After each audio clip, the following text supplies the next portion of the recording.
In this session, I want to talk to you about, you have all these tools, skills, strategies, tactics, approaches to turning on your business. How many got, if you stop right now, more than enough to take your business to a whole nother level? Raise your hand and say, "I."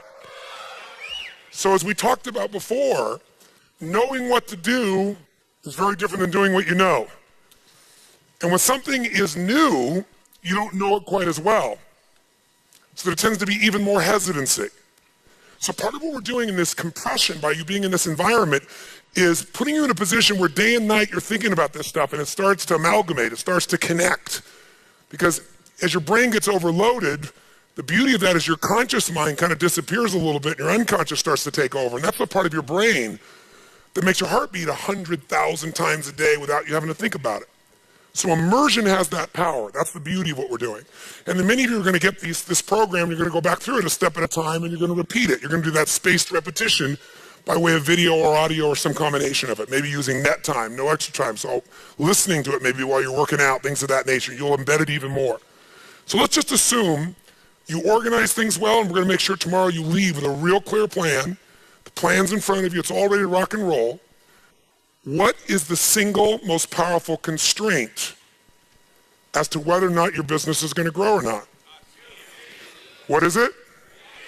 Me, meaning the business owner, yourself. And if you're not the business owner, the biggest constraint that you have an impact on is yourself. And as you heard yesterday when we talked and looked at HomeX's example, I mean, here's a company that's growing leaps and bounds in a multi-billion-dollar business, traveling around the world. The economies are tearing apart in many places, and it's growing. But the constraint that they saw was the vision of the founder, what they were willing to believe is possible. And the great thing about them is, like, we didn't know. We didn't know it wasn't possible. That's a very helpful thing not to know, just to go out there and do it. How many of you, when you started out in business, didn't know what you couldn't do, and that was quite helpful? Let me see your hand. Say, "I." Me too. If I look back at stuff that I did back then, I think, my God, that's unbelievable. I can't believe I would say that or do that or try that. But what's interesting is in the beginning of your business, and when people are brand new at something, they'll try almost. But if you start to succeed, some of you are later in your life cycle. And so as you start to succeed now, you've got something to lose. And now you don't implement at the same level. You've got something to maintain. You've got something to hang on to. And so you have to be cautious about that. But besides your own vision, the limitations of your belief for vision, which hopefully you've been expanded, how many feel like that has been expanded? If you shout a shadow of a doubt here, say, "I." I know it has, Fair. I can see it. I've had the conversations with you. Each time you hear someone, you see a different perspective, a different way, and you go, my gosh, there's just so many ways to take my business to the next level. I don't have to wait. I don't have to hope for some, quote, good economy. The worst economy is my deepest friend because it's wiping out all my competitors and giving me an opportunity to take market share or become the leader or take their customers or buy them for a song. Selling has kind of an interesting connotation because in our culture, when we think of salespeople, we think of high integrity individuals who have a huge positive influence on the quality of our lives. Tell me the first words you associate to a salesperson, quick. Scumbag, thank you, very nice, scumbag. What else? Manipulator, liar, greasy, deceptive. Guy goes, great guy. Now, how many of you in this room are salespeople? Let me see your hands. If you're an owner of a business, you better be raising your hand. If you are a parent, you better be raising your hand. Because by the way, are kids great salespeople, yes or no? I mean, you don't have to teach them how to deal with rejection. They just let it pass on by and keep coming, right? You can't have an ice cream cone, 10 minutes later they're licking on one with a smile on their face, right? No one taught them any scripts. No one taught them anything. What I want you to get is that the single most important skill in life, we hate the word selling, so I'll give you a word that it really is, that doesn't have the negative connotation. It's the word that all leaders have. What would that word be? Influence. What changes companies is leaders. The only way to change a company is leadership. If I want to change a company that I own and I want to make a shift in that company, the number one thing I'm going to do is shifting leadership. That might be taking leaders to a different level. That might bring new leaders in. That might be new leaders of new voices with new perspectives. with new skill sets, new directions, but we need to take things to another level. Leaders solve problems and leaders maximize resources. If you're going to solve problems, you can't do it yourself or it would already been solved. You have to get others to help you to do it. That requires influence. True? If you're going to get people to maximize resources, that requires influence. If you're going to get people to partner with you, provide you resources, capital, suppliers, anything, that requires influence. If you're going to have an impact on your kids or your community or the world, that requires influence. There is no more important skill of leadership than influence. And yet most of us think of it like selling, and as a result, we don't master influence. So I'm not here today to try and get you to become a master of influence in 45 minutes or so. Am I chatting with you here because we have so many of the speakers. This is the area of life I am most focused on. Because I know that if you can't influence, you can't lead. But if you can influence powerfully, intelligently, with integrity, there's no limit to whatever you can envision and what you can make real. And if your influence becomes not just you as the influence, but you're able to influence systems, people, company, culture. If you can turn other people into influencers, now whatever you vision about can be made into reality. And so as a skill of influence, we got to ask ourselves, how many agree leaders are what change companies? Raise your hand if you agree with that. Say aye. And leaders' number one skill is influence. If you agree, say aye. And then the question becomes, how do you influence? How do you influence consistently with integrity? You can influence many ways. You can do it without integrity. But the good news is we live in a world today where whatever you do, it's transparent to the world because there are no secrets anymore, are there? Try to have a secret today, bless you. You can forget the secret. With the internet, with the culture we have, with the way the world is today, there are no more secrets, and whatever you think is still possible to keep secret, give it 3 or 4 more years and it'll be impossible. Every phone call you make is recorded. There's no single phone call that goes in or out of North America that they don't have a recording of, and they can search by word, by tone, by tempo. They can even recognize voices now. There is no such thing as privacy. Everything you've ever put on the internet is there forever, and people know it and can search it. The way you write is searchable now. You can not sign your email, you can put it on somebody else's email, and the structure of your language and the way you influence things can be studied at this level. So the good news about that is manipulation as an ongoing tool for success is over. But adding value will never go out of style. Truth will never go out of style. So influencing with integrity is the secret. But what really influences people? Do facts and figures, we give you enough facts and figures out of a core story, is that going to influence people? No. It's the weaving of that story together in a way that produces what shifts people. And that's human emotion. Ultimately, the big game here is emotion. You have to influence emotion. You have to influence the emotion of your people. If you're going to maximize resources, and if we all agree, as we talked about the other day, it's not a lack of resources, it's a lack of what? Resourcefulness. If you're creative enough, if you're playful enough, if you're determined enough, if you're focused enough, you can find a way. If you're giving enough, if you're generous enough, if you're honest enough, if you're courageous enough, you will get people to help you. You will find the way. You will make that thing happen. You'll access the resource. You get someone to coach you, teach you, loan it to you, let you try it, drive it, experience it. So it's the ability to influence emotion because that's what affects our intellect.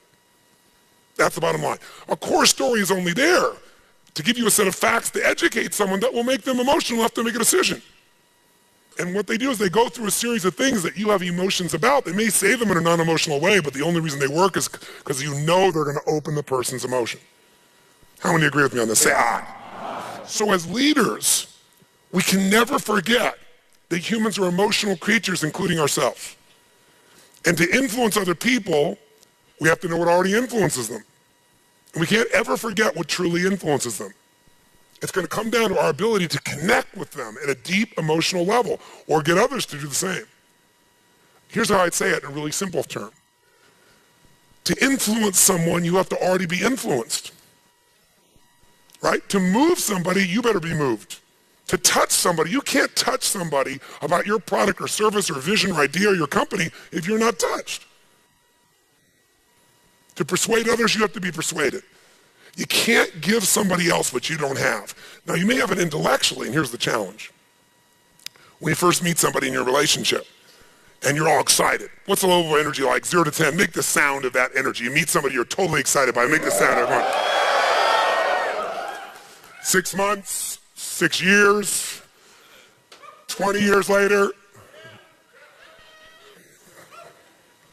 It's scary, isn't it? And it's not time, because there are people I've been with them, been together 65 years, and they're still out of their mind for each other. They make the same amount of noise you did in the beginning here. What changes is, very often, when you're around something enough, I don't care what it is, there's a law called the law of familiarity. The law of familiarity says this: if you're around something enough, you take it just a little bit for granted.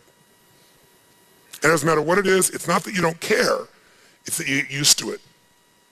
It's that the variety of it is not quite as high. It's not so new, and with that, sometimes you give it less significance. Even though in your heart you know it's significant, you don't keep the aliveness of it. It becomes something you intellectualize versus something you feel inside your body with a passion. So there are people say, but we love each other. Yeah, well, that's great. You know, hug each other every now and then. You say you love each other, little kiss like that. Was that how it was in the beginning? No. It isn't time. It's that most people don't understand that this emotion, this intensity, this passion has to be constantly reinforced every single day. And like any muscle, if you don't use it, So then you have the base understanding of why you do what you do, but you've lost the energy that makes it alive. And so if you're going to be touching people, you got to be touched. So then the question is, how do we influence ourselves? How do we influence other people? We got to get them into their emotions. We got to get ourselves into the emotions that are going to move us to action. And we got to do that ongoing, because otherwise all the stuff you wrote down will die. It'll die in your book. It'll die in your head. There has to be a level of emotion, a level of hunger in you that makes you go follow through. There's got to be a level of energy in you that when you go share it with people, you're able to influence them to follow through. And when they don't do it, enough to get back in there with them again and get them to do it again. This is where the whole game gets won or lost. Do you agree or disagree with me on this? So what we got to look at is, first of all, us. How many of you have days when you wake up and you feel like, I don't want to talk to people today? How many got days like this in your life? Say I. But again, as I said the other day, if you're the leader, you don't have that choice. If you're the leader, you have to get in a good state. If you're the leader, you have to get yourself in that place.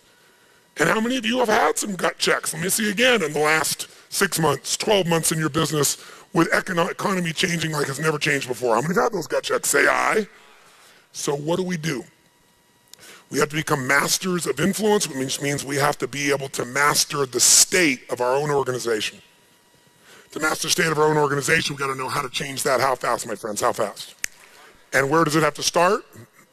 Ourselves, since we're the first constraint. And if we can do it with ourselves and influence, then we can teach everybody else to influence. We've said business is innovation and marketing.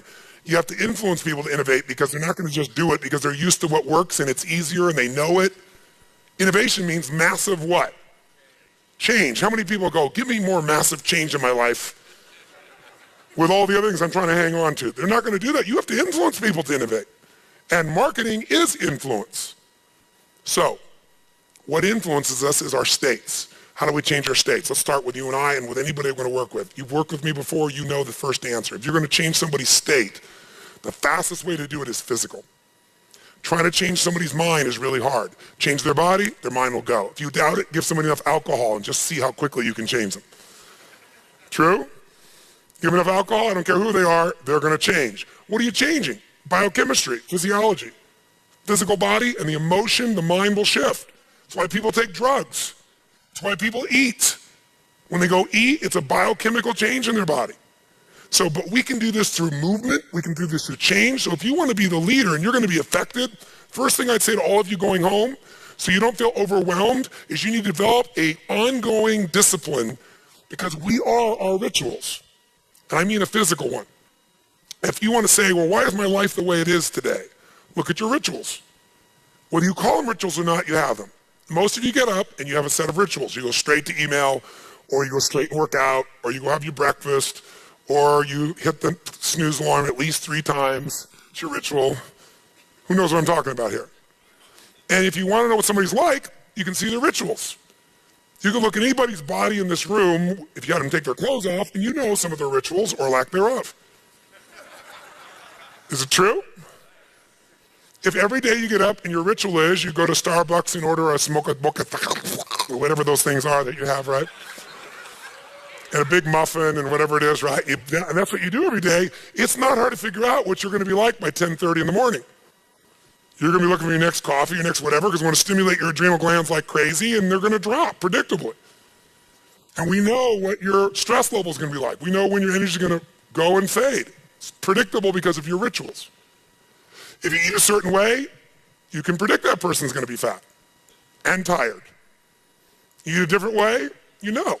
If a person eats and they exercise a certain way, you know what their body's going to be like. Who here works out 5 days a week, never misses? It's just your life. Let me see your hands. Look at the number of people here. That's fantastic. Give everybody a hand. That's really fantastic. Who here honestly never works out consistently? Right? Don't clap. Now here's what's interesting. I'm not saying one is right as one is wrong, but will those two different rituals create a different body, yes or no? If we wanted to really make it clear, we'd say everybody works out 5 days a week, stand up, we can look at them, sit down, everybody doesn't work out, stand up, look at them. It'll be pretty obvious. Now, some people's metabolism is different, they get by with different things, but you get the picture, don't you? Your relationships today are the results of your rituals. If the first thing you do every day when you come home is, hi, honey, and then you go and give them a little peck on the cheek, and then you sit down and start typing your emails, or you flip on the news, it's not hard to know what your relationship's going to be like. You guys might love each other, but it's going to be one boring, dead relationship. It's like having a brother or sister. But if your new ritual was, and you just, in the beginning, you made it a ritual. You just made it for fun. You say, every day when I come home, the minute I'm going to do is I'm going to yell my husband or wife's name, or sometimes my wife's a little crazy, so I go, Lucy! I'm home. And then we both go running. Wherever she is in the house, wherever in the house, we go running full speed like lovers that haven't seen each other in 6 months. And we do it, ask my assistant, all the time. Now, not every day, but it's our ritual to this process, right? It's just a crazy thing. Thank you. Thank you. I appreciate the hand, but that's not what I'm telling you to do this. I'm telling you this because I want you to create yours. Because when you do that and you're playful and crazy, and you do that on a regular basis, like you can't wait to see each other. And the biggest ritual that we have besides physical, and by the way, let me just say to you this. When you go home, if you want to transform your business, transform you by creating first, if you don't already have one, a set of physical rituals that you're not going to miss. I don't care if it's 3 days a week, 4 days a week, something that's going to make you physically strong, because in a place where there's going to be a lot of fear, the way you deal with crisis is number one thing you should do is feed your mind. And you're doing that. Get yourself new answers. Immerse yourself in new environments. Get new voices. Have new perspectives. Ask some new questions. Isn't that what we've been doing here? Right? And we're doing it together and bringing all these people together. I basically, to create innovation in your life and marketing, I've assembled here 19 people. You assembled 5 days of your life, and we're just rocking day and night. It's the total immersion of what I taught you in innovation. It's really what it is. But it's got to continue. For it to continue, though, we've also been managing your state to a great extent. Right? Most of you don't go home and 4 or 5 days they start clapping like crazy and screaming and shaking. You don't do that usually. Right? And so some people are going to go like, wow, it doesn't feel the same as at the seminar and stuff. You know, I'm back here by myself and my people aren't doing this. But some of you will go home and initiate this. You're going to have your physiology 5, your 5 minutes of physiology shift, once an hour, once every 90 minutes, or no more than once every 2 hours. You're going to start your morning with everybody, and you're going to bring in and get some little audio clip of something from a movie or something that blasts across, the room. And have everybody stand at attention. You're going to do some crazy stuff if you're smart. Go over Zappos and see what they do. They got the most crazy stuff going on there. All the stuff that I do in seminars, they do every day at their location with their people. And people can't wait to get to work and they're in a certain state. So if I were you, I'd feed my mind, you're doing that. I'd then condition my body. Because your body is going to give you the strength to follow through. And there's nobody in this room who can't afford to do that. And I don't care if that's going for a walk. And as you're doing a walk, you're doing what I call my hour of power, or 15 minutes, to thrive, where you're just putting yourself in state, maybe doing incantations. You got to do something that gets the blood moving through you on a consistent basis. And once in a while, it's really pushing you beyond your comfort zone. So when you get beyond your comfort zone in your mental side, there's already a reservoir there. Who knows what I'm talking about here? Say I. So feed your mind. Feed your mind with the information. Feed your mind with examples and the stories. Part of why it's here is good for you to see all these people that are succeeding in this tough environment. How many found that to be valuable? Just as a balanced perspective, say aye. You know, go read some autobiographies, but feed your mind every day, condition your body every day. And then the third thing is become a master of influence by asking the right questions. And that's what I want to talk to you about. Questions are the answer. You want new answers for your life? You need new questions. You're not getting through to somebody. The answer of getting through to them is not to talk more, it's to ask them more. It's to get underneath, it's to discover. Remember I said the other day, to influence another human being, you have to know what already what? Influences them. You can't do that by talking to them. If I tell you something, you can doubt it. But if you tell me, by me asking you a question, you tell me how it is, it's true. That's the basis of influence for those who are more sophisticated. Now, there are lots of ways to influence. You can tell stories and metaphors. You can influence by example. You can influence by rewards or by pain. But the fastest way to influence is to get inside of somebody by questions. Questions are the answer. If you want to give somebody a gift, ask them the right question. Because all we experience in life, if I say to you,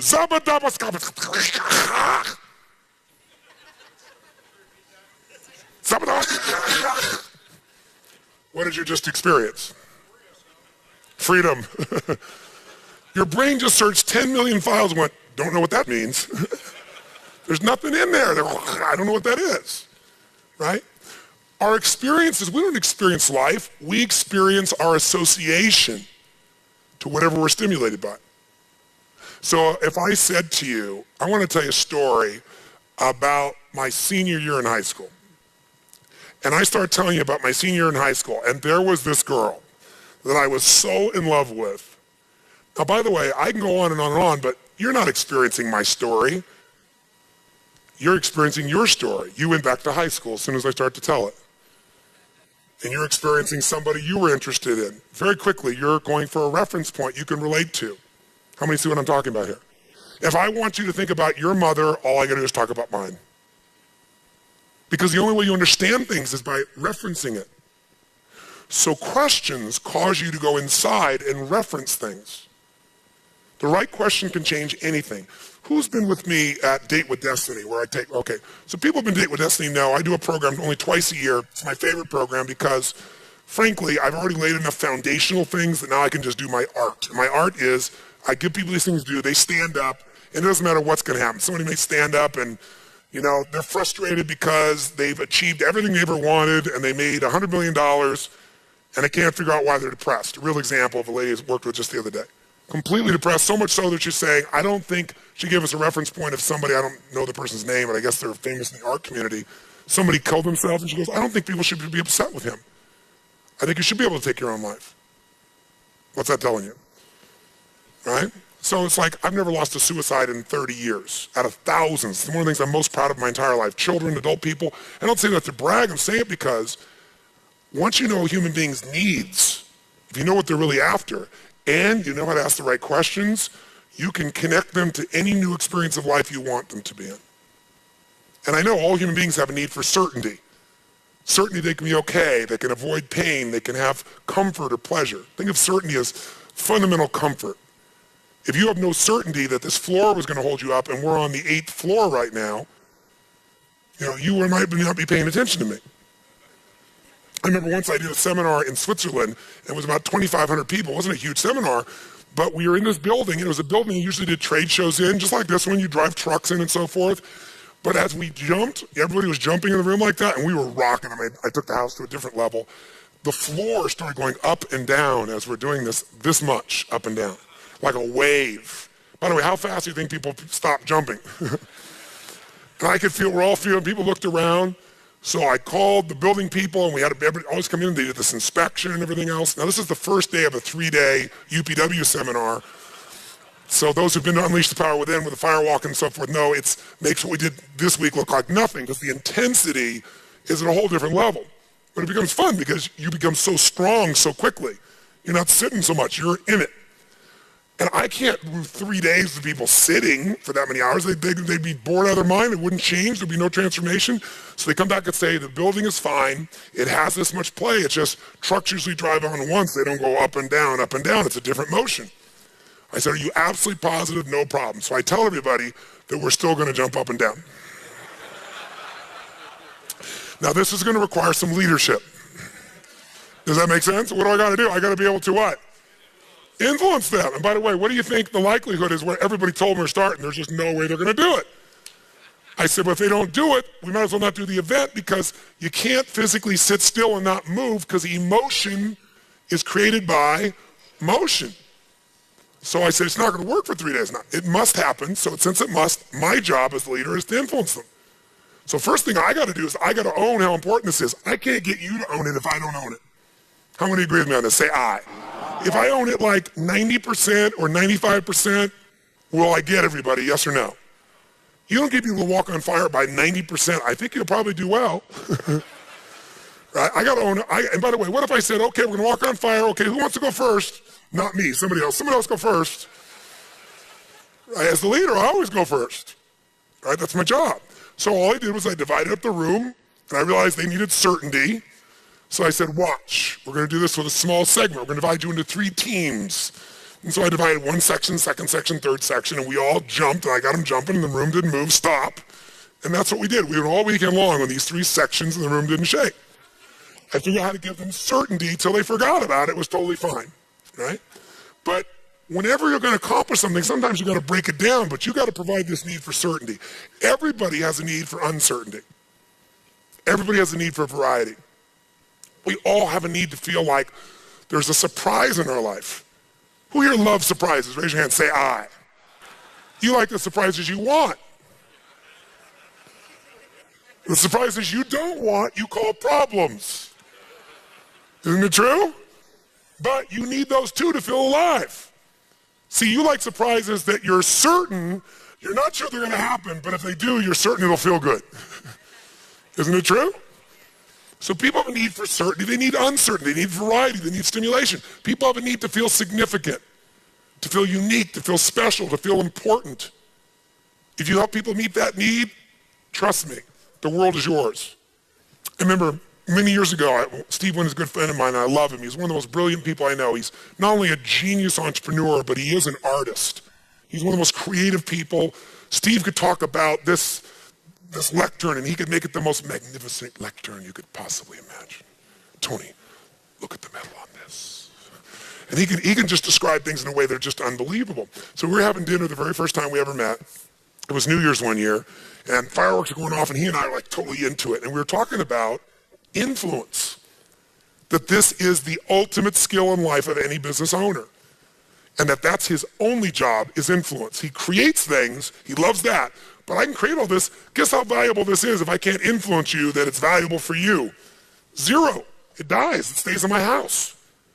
So we're describing this, and I was describing these 6 human needs, certainty and uncertainty. And when I got to significance, he lit up like a Christmas tree. He goes, Tony, if you want to make billions, if you want to make billions of dollars, that's the one to give people. If you get them to link buying your product makes them more significant, they'll spend any amount of money they want. He said, think about it. People get these little handbags. We buy these handbags. And he said, they cost nothing to make. They pay thousands of dollars because it's got somebody's initials on it. It's not even made better. I can show you one that's made better that costs 1/100th of the price, 1/10 of the price. When he built the Win and then the Encore, $2.7 billion for a hotel. But guess what? When everybody else is freaking out, you go over to the Win right now, it's full. Because the people that want to be known as the best have got to go to the best place. That's the need structure you want to meet. 4th need, connection and love. Everybody needs connection. Everybody needs love. In fact, all we want that significance for is if we think if we're significant enough, people will love us. If I'm worth it, if I'm enough, if I'm beautiful enough, strong enough, smart enough, rich enough, intelligent enough, playful enough, funny enough, something enough, then I'll be loved. So if you're going to influence somebody, you got to know what's influencing in them is the need for certainty. And when you talk about change, you just mess with that. True? There's a need for uncertainty, but you got to show them how it's positive uncertainty, a variety. They need to feel significant, and gosh, what if you bring this new thing in to change and it doesn't work out as well for me? I feel stupid, I look like I failed, I feel insignificant. Love, gosh, I don't know if I'll even love myself if this doesn't go well. How many follow the pattern of what people get concerned about, right? So these first four needs, everybody finds a way to meet, even if they have to blame somebody else, or work really hard, or make up a story in their head. Everybody finds a way to be certain, everybody finds a way to have varieties, everybody has a way to be significant, everybody has a way to feel at least connected, if not loved. But ultimately, the final two needs is everyone has to grow. Remember we talked about this first day? Progress equals happiness. If you grow, you feel alive. If you don't grow, you feel like you're dying. And so to influence people, people have this need for growth. And if they feel like they're growing with you, remember I said you can use fear to motivate them? That'll work for a while. You can use incentives. That'll work for a long time too, but there is a limit to incentives. The only thing that makes people feel fully alive long term is they feel happy because they're growing, they're expanding. Remember when Tony talked about how they took the same process of becoming a buyer for Zappos, but they broke it into more steps? Still 2 years, but you were a buyer level A, buyer qualified level B, level C, and people are like, yes, I made it. Progress, growth. And finally, what's the last need? Contribution. And you heard him and many others talk about, and you've seen the people here that are most successful feel like what they're doing has a meaning beyond themselves. Now, I'm reminding you of these 6 needs, and very quickly here, because if you and I are going to influence other people, we have to know what already influences them. And of those 6 needs, who has all 6 of these needs? Who would you say? Everybody. Who here has a need to be loved at some level, whether you admit it or at least connected? Say I. Who here needs to feel unique, special, important, significant? Raise your hand and say I. Including the people who go, I don't need to be special. No, I don't need that. I'm a Christian. Or I'm a Jew. Or I'm a Muslim. Or I'm not religious, I'm spiritual. They find a way to be unique. Everybody needs this. It's human nature. So we need all these needs to be met, but we don't need them all equally. We've learned to value some of these 6 more than others. Some value certainty more than anything else. And so they live their life trying to meet that need. And if you try to convince them how exciting this new project's going to be, you just messed up totally. What you got to tell them is, you know what, if we don't change this, do you realize what's going to happen? Do you think that what we have right now is certain and solid? Do you not understand this is evaporating between us? If you and I are going to have any certainty at all, this is what we must do immediately. And they're like, let's make it happen. Right? If you go to somebody who's more variety driven, some people, the top of their list, they all want certainty. They all want uncertainty. We all want them all. But we tend to have 2 that we value more than any others. Those 2 are the driving force in a person. So if somebody's variety driven and you go, okay, we're going to keep doing these same things because we got to keep fundamentally doing these elements. And the changes we're making, they're not that big because you're trying to convince people so that they won't be too fearful. You lost that person. You got to pull them aside and say, look, you and I got to understand something here. This is an entirely new game we're about to begin. Really? You'll have their total interest. You know, John here's doing a great job keeping the foundation going, but I need you to help me partner because we're going to enter something that's never been done before. If somebody's significance driven, which all of us have a need for significance, but if it's at the top of the list, you got to let them know what's going to come of this that's going to make the game of this business so different than anybody else, how we're going to be better than anybody else, how we're going to take market share, how we're going to be number 1. You're going to have their full attention. If it's somebody that's connection and love driven at the top, how are you going to approach them? Come on, how are you going to approach them? What are you going to say? Listen, we as a family got to do this. Let me tell you what we're going to do. We're going to be stronger. We're going to love the hell out of our customers. We're going to take care of them better than we ever have. These are the things that are going to connect us to each other and to our clients like never before. Do you realize what kind of family we're going to build by implementing this? They're in.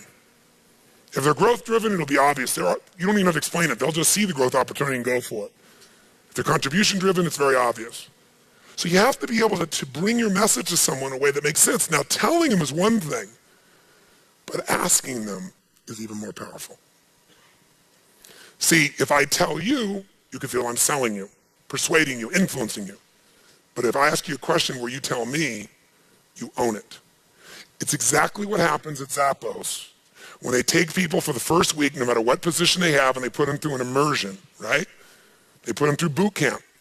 And at the end of that week, what do they do with those people? Do you remember? They offer them what? $2,000 to leave.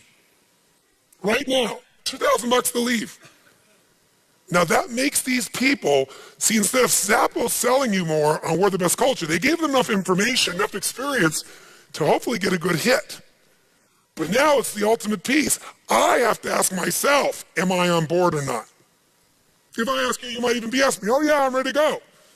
But for me to give up that money, I gotta say, is this worth it? Is this worth more than $2,000? Is this the place I'm gonna stay? Is this, and I gotta ask all those questions. And then once I answer them, and I've answered them, I'm in. How many follow the difference here? Say I. This is a really, really powerful distinction. Instead of telling, you can tell, but ultimately you gotta ask the question that brings someone there. So if you've ever watched me with somebody who's suicidal, or somebody's having a major challenge, or somebody's happy and wants to go to another level, I'll tell stories, I'll do examples, but ultimately the moments of influence happen at moments when I ask questions. And they make this connection in their head. And I'll say, if you continue with this, tell me how that's going to meet your dream. I did this with my daughter, I'll never forget. My daughter Jolie always wanted to be a dancer on Broadway. And she was very talented. Of course, I'm her father, right? So of course she's talented, right? But at one point, you know, she's going to college and doing really well. She's based in Los Angeles. And she was winning all these dance competitions. And she came home for Christmas. And we're sitting down, and I said to her this question. I said, honey, how are you doing on your dream? And she said, what do you mean? She goes, I'm doing great in school. I got straight A's, and I'm going to dance classes. I said, I know, but I want to know, how are you doing on your dream? I didn't tell her how she was doing on her dream. You follow the difference here?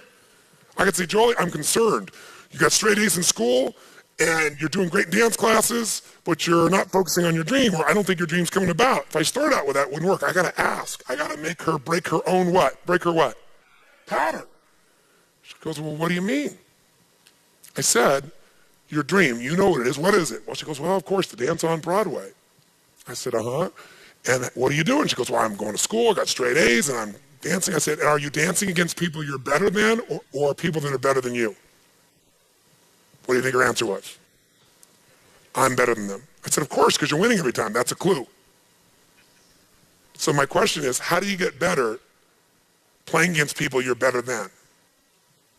If you go out on a tennis court and you play against somebody that's twice as good as you are, even if you're a lousy tennis player, are you going to get better or worse playing against them as time goes by? Which one? You have to, just to stay on the court.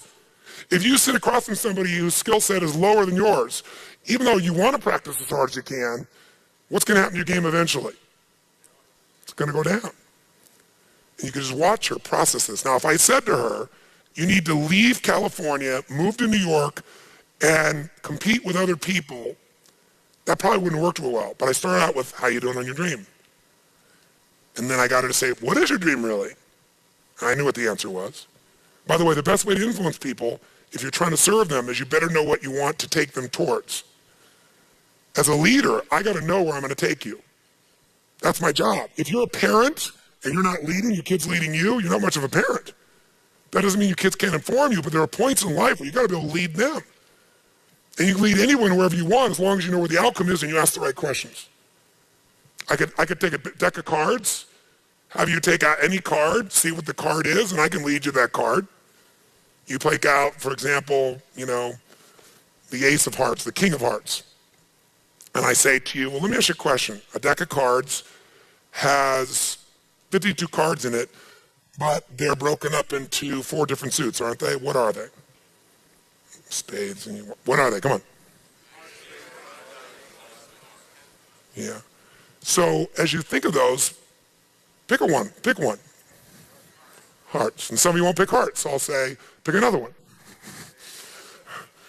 And if you already go down, I'll say, if you ask everything, I'll say, and that leaves until we finally get to hearts. Right? And then I'll say, of those hearts, you know, there's one that's valued more than the other one. What one is it? I mean, I can lead you wherever I want. I'm going to get you to say the King of Hearts or the I'm going to take you wherever I want to go with questions, but I better know first. So I say to her, by competing with these people who you're better than, because you told me you're better than them, so I'm not saying it, she's saying it, are you going to get better? What happens in these moments? She's making new connections in her head, new nuances, new beliefs. And she says, well, no, I'm not. I said, let me ask you another question. What's the life cycle on a dancer? I mean, can you be a dancer when you're 40, start when you're 40, 35, make it on Broadway? She goes, no. I said, how old are you? She goes, what do you mean? You know who I am. But I said, oh, just how old are you now? She said, well, I'm 21. I said, when would now be a good time for you to start? Now? Oh, yeah, it's a good idea. She said, what do you mean? And I said, honey, everything I've done in my life has been based on modeling, but also there's something in me that most people don't realize has really made me successful, and that's a sense of urgency. I do not settle. I do not wait. You wait and it's over. If you allow something to distract you, at the moment you're about to get the most important information you need in your life.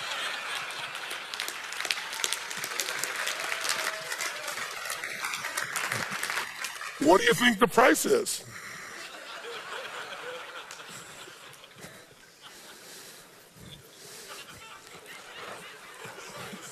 And I said, no, it's called utilization. By the way, I will tell you this aside. One of the greatest skills in your life as an influencer is I call utilization, which is whatever happens, use it. That's the greatest gift you can give yourself in business and life. Whatever happens, use it.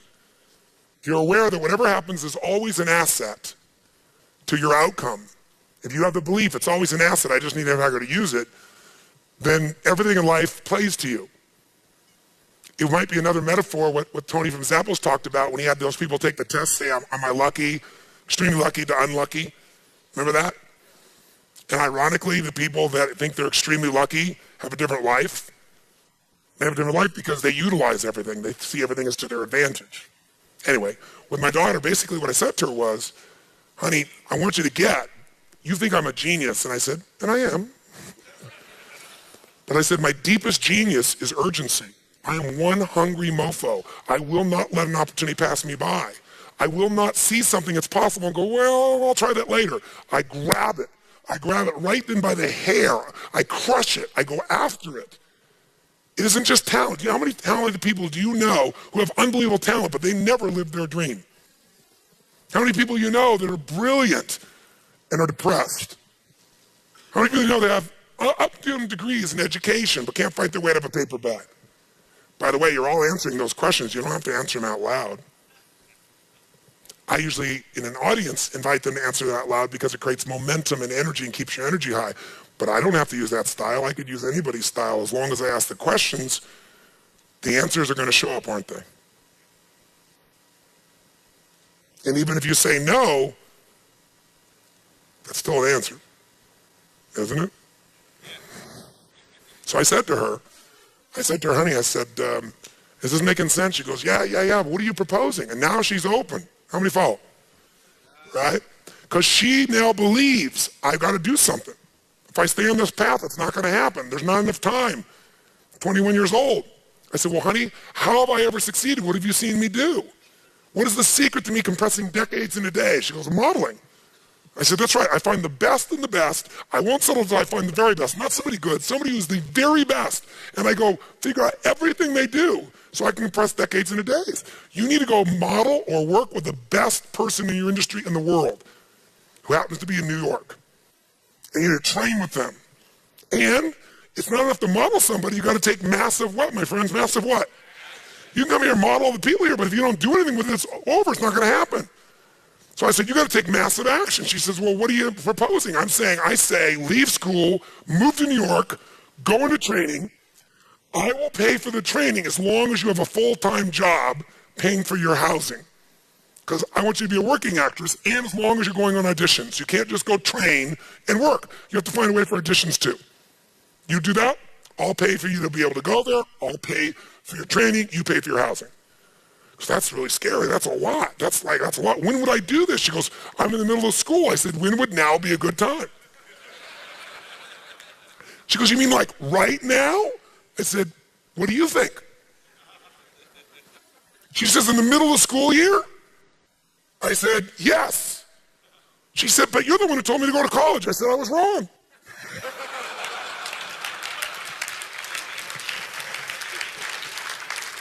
I said I wasn't wrong about college. I'm glad you're going to college. You got straight A's, and you can go back and do that later. You're not going to run out of time to go to college. You're not going to lose any of your credits. But you're running out of time to become a dancer. I said, I don't know if you're that skilled. I think you're gifted, but I'm your father. Of course I think you're gifted. You could be ugly. I still think you're beautiful. You actually were when you were born, kind of like a lizard. I still thought you were cool. Right? So I said, the only way we're going to know is if you get in it. Because I said, there's one emotion I don't ever want you to have in your life, my girl, and that's regret. That's an emotion I don't want you to ever have. That's up to you. But if I can help you from not having it, that's what I'm talking to you right now. And if you don't take this shot now, you tell me what level of regret you might have later in life. She goes, wow. Right here, right in the middle of school, right in the middle of Christmas vacation. So guess what? She said to me, do you mind if I ask anybody else their opinion? Sure, people pay me $1 million a year for me to coach them. But you should frickin' ask somebody else what they think.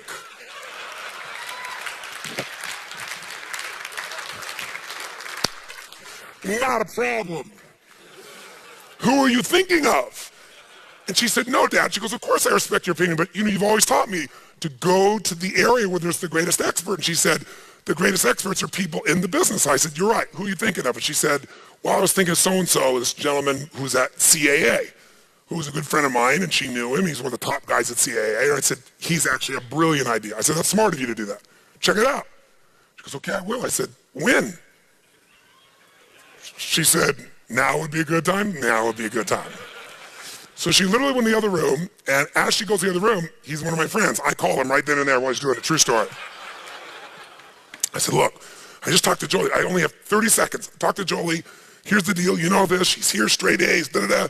I said, I told her to go to New York because that's where dancing is, and she needs to be in proximity, doesn't she? Proximity is power. He goes, Tony, you're absolutely right. I said, if it's not right, tell her it's not right. Is it right? It's right. Tell her that. Bye.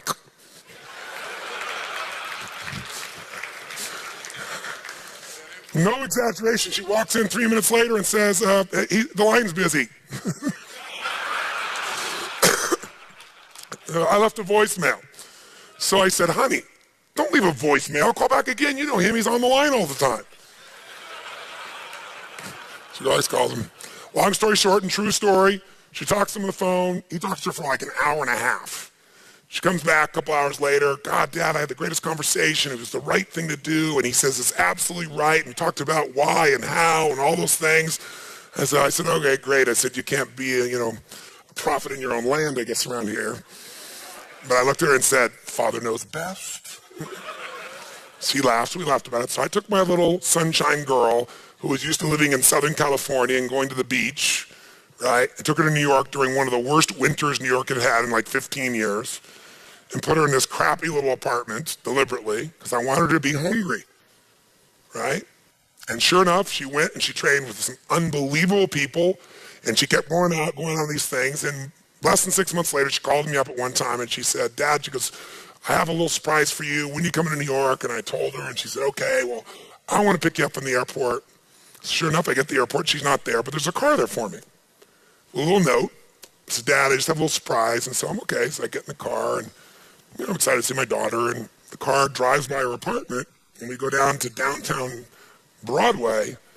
They pull up in front of a place and there's a play called Tommy, if you remember that classic play, right? And on the headlines, I see my daughter's name. Within 6 months, she was on Broadway. The whole thing happened just from that process, ladies and gentlemen. It was really great.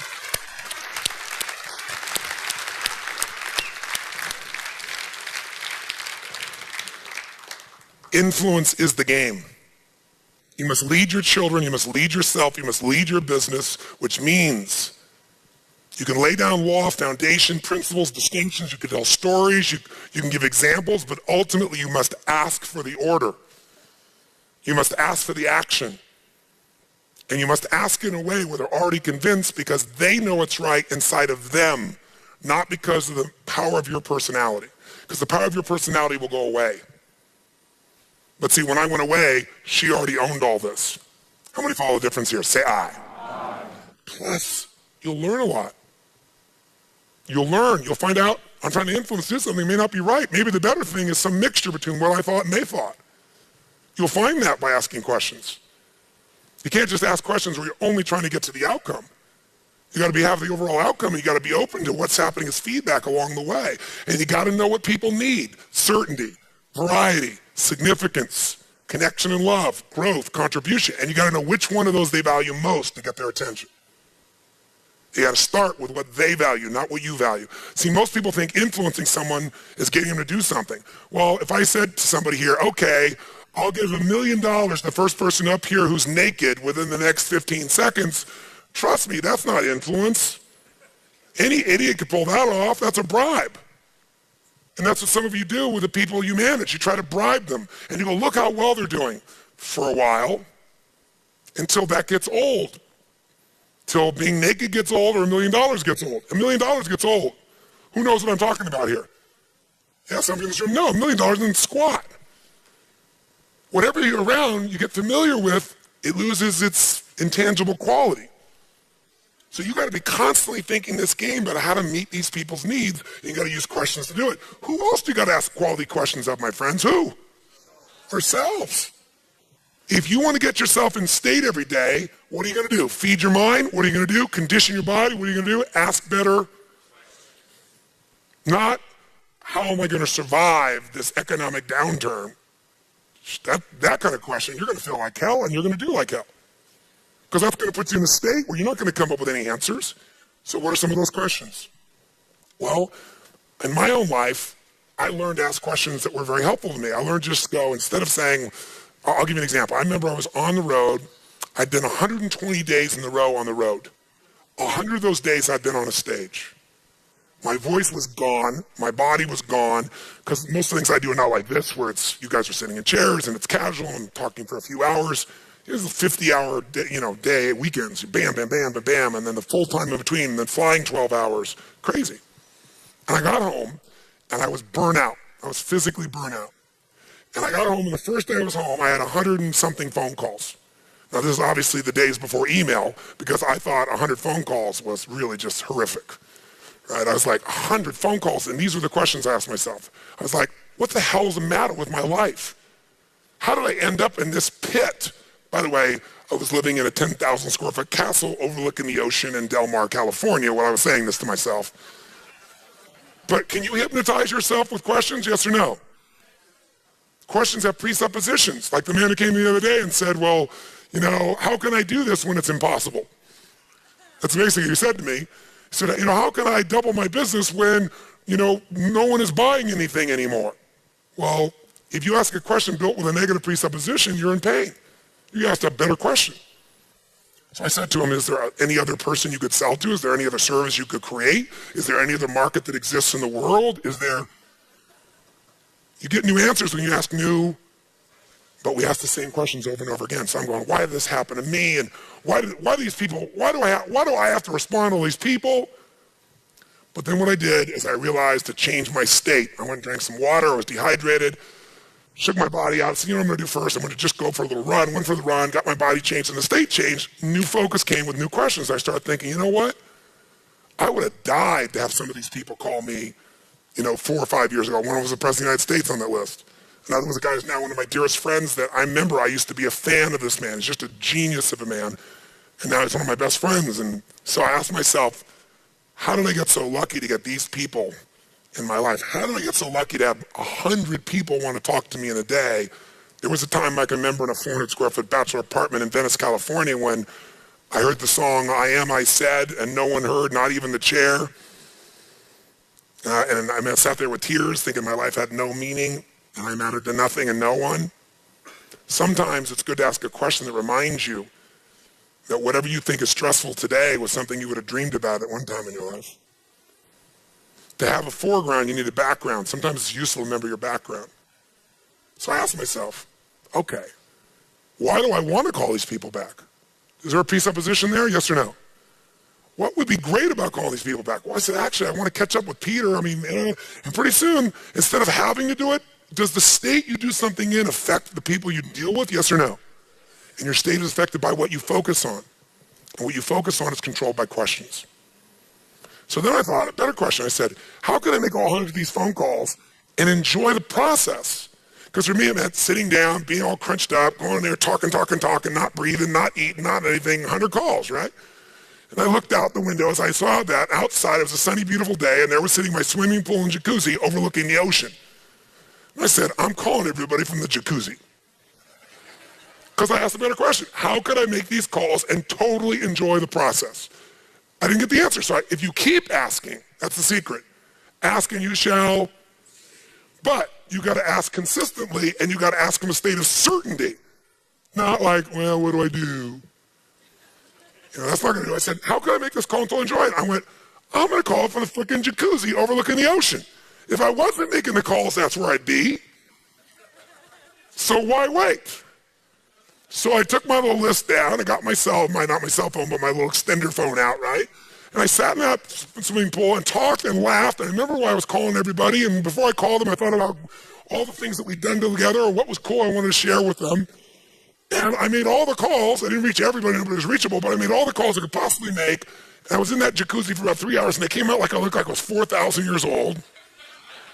But I was so relaxed, and I had the best time, and all the calls got made just because I asked a better what? If you want to influence somebody, ask a better question. That's the whole game. If you have a problem, people tell me all the time, I have a problem with that.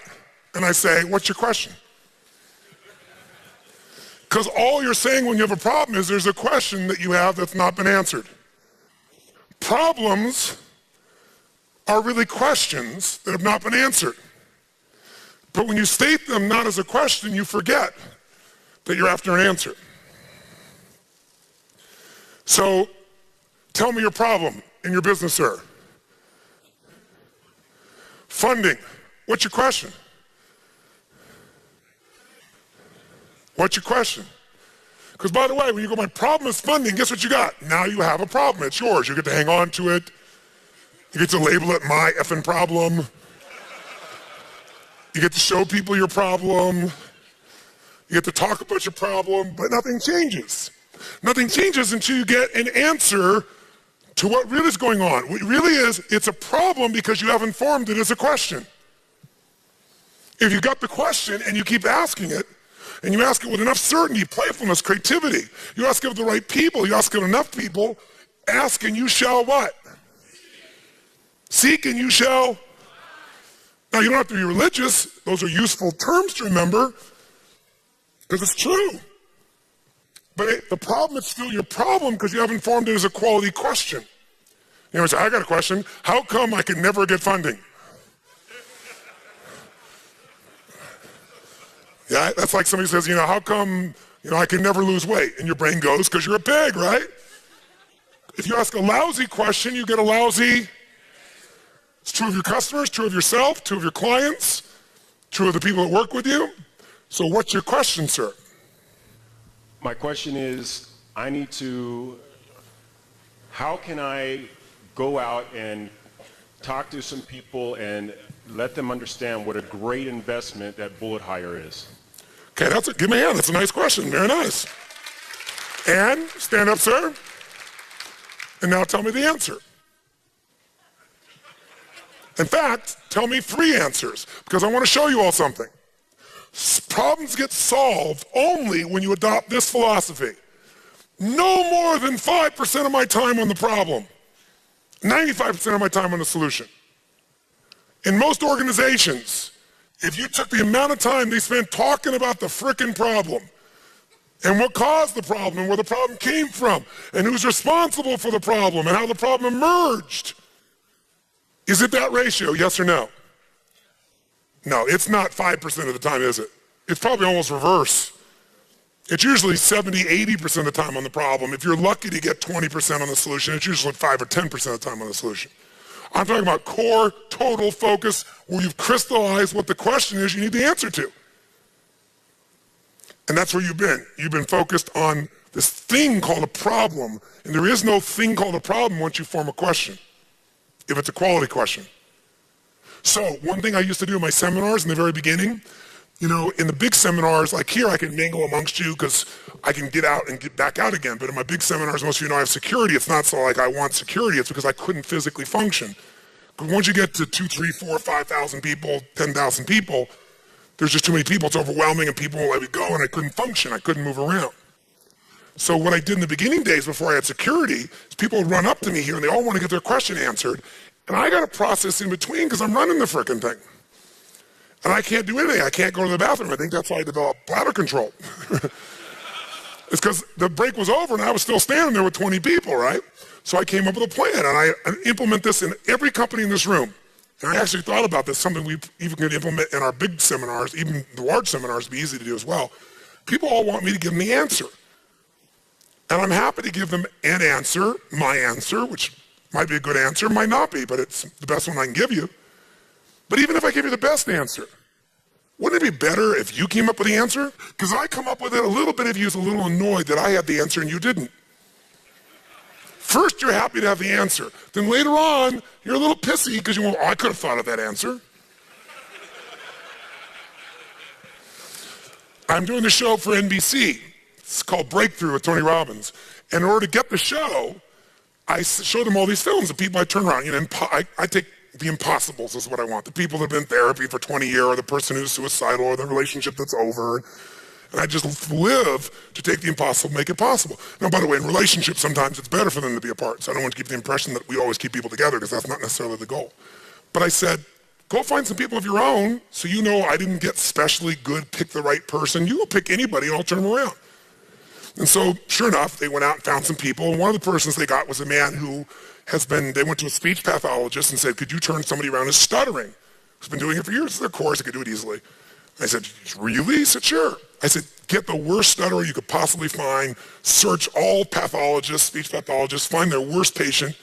I'll have it in an hour. And they look at me going, really? He said, really? So they get me this man. He's been stuttering since he's 2 years old. His name is Rashad. He's a really wonderful soul. About 30 years old. Some of you met Rashad. Some of you know what I'm talking about, right? Some people are clapping. It's because he came to an event. They got to see this man. And so they sent me to see, they brought him to see me. Guy's been stuttering since he's 2. It'd take him like 3 minutes to say his name. He's like this, going like this. And I'm sitting there very patiently, right? Waiting for him to say his name. You can imagine that tempo in my life. So anyway, he finishes his name, and the long story short is, I get him to stop stuttering within 20 minutes, within an hour completely, within 5 hours, because I want to change his whole life, not just stop his stuttering, change everything. And I got him to remember a moment in his life when he started stuttering. And he couldn't remember. I said, what's the earliest memory you have in life? By the way, how am I influencing him right now? Guess who else is starting to search for the earliest memory in their lives? So I said to him, what's the earliest memory in your life? And he thought for a while, he said, I don't know. I said, I know you don't know, but if you did, what would it be? And he finally says, I was 2 years old. I was eating cereal with my brother watching cartoons. I said, okay. What was the cereal? Cocoa Puffs. That's not it.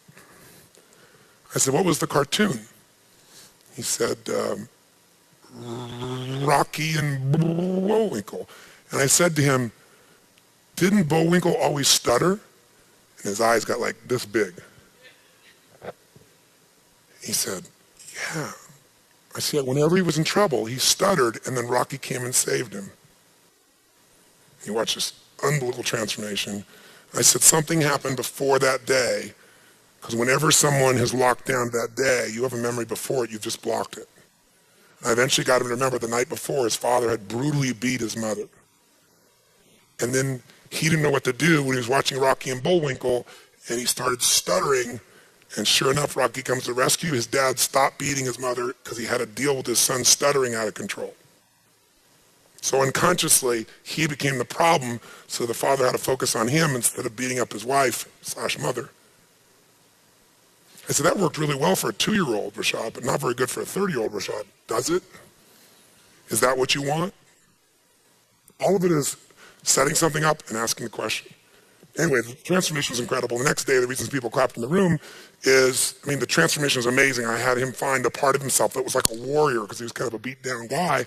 And he got up in front of 5,000 people and just took the place. It was like, if NBC had not found him, they thought for sure he was a plant, that I'd done this thing because he looked like an evangelist speaker. And I didn't tell him anything except, I'm probably going to call on you tomorrow. All right, that's all I told him. He took the stage, and then I brought him a Date with Destiny, and I picked him for the most difficult process in Date with Destiny, and no one in the room who wasn't in the first seminar knew, no one could tell he ever stuttered. So the reason I tell you the story, though, is guess what happened at the end? He wrote me a letter to thank me and told me that it was the most incredible experience of his life, but it took him 3 weeks to deal with something, and what was that? And it was that I had cured his stuttering, and he hadn't. That God should have got the credit, not me. And I said, well, I give God all the credit. That's why I sent back. He said, no, but I realized, my wife said, are you crazy? Are you insane? But that's how much we have a need for significance. Some people want to have their problem and keep their problem, even though answers are all around them, because they want to be the one to solve it. Just remember, human needs drive everything. And for him, the need to be significant was very, very high. And if he didn't do it in his belief system, then it wasn't as significant. So even though it was euphoric, he even went back and started stuttering again so he could kind of like have a problem. And so his wife pointed this out to him, and then all of a sudden it became very clear and he shifted. Now I tell you all that, though, to come back to you, which is what I want you to do in a memo. Here's your memo. And then I'll ask you. Your memo in the room, what I have people do is instead of coming to me for the answer, because if they came to me for the answer, I give them the answer, and what happens? They like it for a while, and later on, he did it. No, not everybody's that way, don't get me wrong. But I told you the story because some people are Rashad. Their whole life has changed. Everything's more than they could ever dream of, and later on, there's something inside of them pissed off about it. So if I can be part of what helps you, but you do the major work, or you make the final thing, you're going to own it more. So what I would do with people is I'd say, simple. Here's your problem. I want you to write down what the problem is and describe it in 2 sentences max. This is your memo. 2 sentences, crystal clear that anybody will understand it. If you have to write more than 2 sentences, you have to tell them a paragraph, the question doesn't work. It has to be maximum of 2 sentences, ideally 1, so crystal clear anybody can understand it. That's number 1. So you write that down. You write down, define the problem with precision. Describe the problem or the request. And sometimes it's not a problem, sometimes it's a request. Can we turn the air conditioning up? Can we turn it down? Can we have lunch at whatever time? Can we do this? Can we do that? Whatever the request may be. So you write it down. Then the second thing I have them do is describe 3 solutions to their request or problems. 3, and I use keywords, 3 cost-effective, intelligent, viable solutions. Might be viable, time viable, resource viable, whatever the case may be, viability. So what are 3 intelligent, practical, viable solutions that you believe we can implement, to solve this or to meet this need? By the way, why do I have them come up with 3? Someone tell me why. 1 choice is no choice. 2 choices is a dilemma. Until you have 3 choices, you're not at choice. That's my rule in life. You may not like all the choices. Whenever you think you have 1 choice is no choice. If you got 2, you're in a dilemma. There's always at least 3 choices. Plus, I'm making that person become a problem solver. If I solve the problem, they'll just have a new problem for me to solve. But if I can teach them to be a problem solver, the game changes. How many follow? Now, sometimes this is less efficient, but with a mass audience, it was very efficient. And then they turn that in, and then I have a choice. I can now respond back by saying, circle, I accept your request, or I think solve the problem, we'll do it with your number 1. Or I could modify it, I'm willing to do that, but I think we need to do this and this is the way to do it. Or I could reject it and tell them why. And then we'd have this communication. It was very efficient. This is very different than, tell me what you think we should do in a suggestion box. So now, tell us your question, and then tell us at least 3 answers. That are quality answers, viable answers. Okay, the question is, how can I influence people to put in money into my company and help me change the entire recruiting industry? Wow, give me a hand for that. That's a different question than you had before. Now, sometimes your question has too many outcomes in it simultaneously. Sometimes, I'm going to raise enough money to do this and change the whole recruiting industry. That might be over-chunked. There's two ways to chunk. You can chunk something at 8 million bites and it's overwhelming, or you can try to eat the entire whale with one bite, which is also overwhelming. Too many chunks, you're overwhelmed. Only one big chunk, you're going to be overwhelmed. But I like your question. What's the essence of your question, though? What's the burning part of your question? What's the one that's most burning? In that question, tell me one more time, what is your deepest question right now? My deepest question is, how do I get the funding I need to put in place to hire the right people, to implement the right marketing and sales activities, to continue to have the resources to do what my company does, that I can bring this to the rest of the world? So you see, it's getting better, but he's still making it over chunk. How much money do you need to do that? About 1.5 M. And do you have a clear, specific plan? Yes, I do. And does it have a track record that you can manage? Yes, I do. And do you have management that people who are investors would say their participation would significantly reduce my risk? Yes. Then what's your answer? Give me three. Give me three clear answers that are viable, intelligent, practical, and you could act on immediately. Go on Twitter. Ask who wants to change the whole recruiting industry and make it simple and easy for any hiring manager, for any job seeker to apply for positions. And by the way, you can make $1 million in 3 to 4 years. That won't work on Twitter. There's only 140 characters. Okay. Who would like? The answer is go to Twitter and ask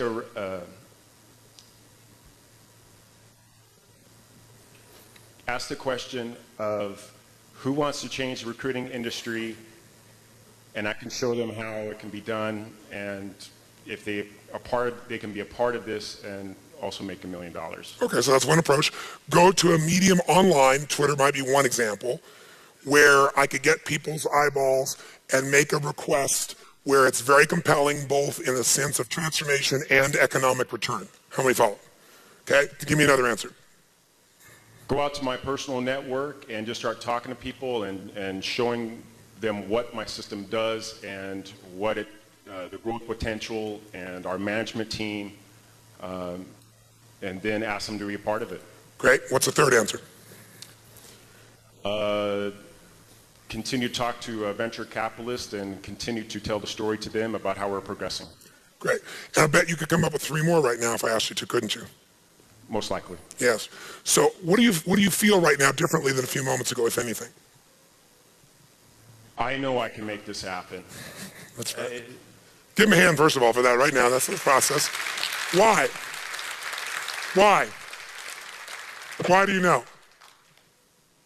Because I've been in this industry for so long. I know where all the holes are. I know how companies waste a bazillion amount of millions of dollars a year. I know how inefficient the recruiting process is. I know how laborious it is. And our system takes about 80% of that and completely wipes it away. Great. Now I want you to notice something. Clarity is power. By making himself be more clear, be more brief, be more precise in the form of a real question that's actionable, and then just demanding an answer in a state of certainty, he's got them. But most of us don't have this as a discipline. So let me offer you 2 in the form of 4 questions. First, give him a hand. Thank you very much. Problem-solving questions. So here, let me give you 6 questions, problem-solving questions. The first question I ask when a problem comes up, the most important question, is not what the F, not why did this happen to me, not who screwed who to make this happen. The first question is, what's great about this, or what can I learn from this? Immediately, it's like, what's great about this?